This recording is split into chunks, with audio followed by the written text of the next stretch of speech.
The coronavirus pandemic has reached a new milestone in America as testing expands. The U.S. now has more reported cases than any country in the world, now surpassing both China and Italy, with almost 86,000 confirmed cases.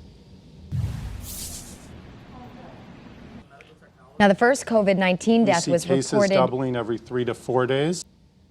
The first COVID-19 death was reported in the U.S. on February 29th. There have been almost 1,300 more in the 4 weeks since.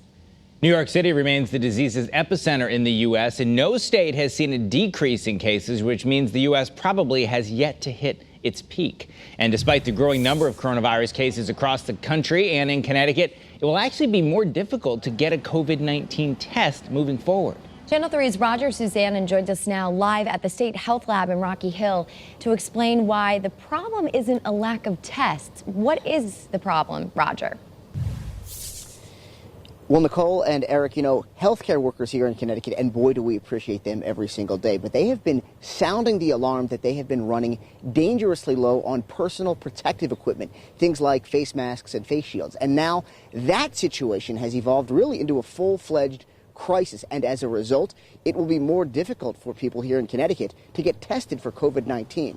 Now, I want you to take a look at some video that we captured earlier, just to show you right now what the situation is like when you do go to get testing here for COVID-19 in Connecticut. You could see healthcare workers wearing a full suit, face mask, and face shield for protection greet you.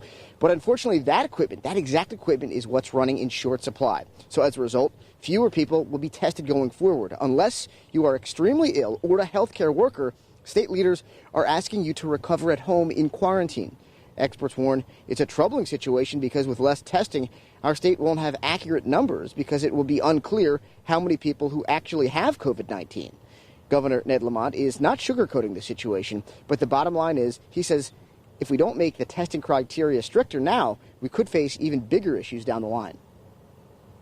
The testing will not be going up for the near term and may slow up just a little bit, and our senators can talk about that. In part, what they're saying is, given the shortage of PPE, the protective equipment, and the masks, we need those nurses in the hospitals taking care of the critical care patients. And we can only have so many of them doing the testing necessary for you.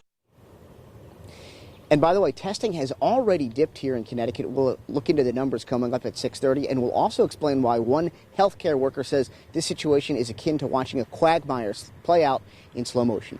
Reporting live outside the State Lab in Rocky Hill, I'm Roger Suzanne in Channel 3 Eyewitness News.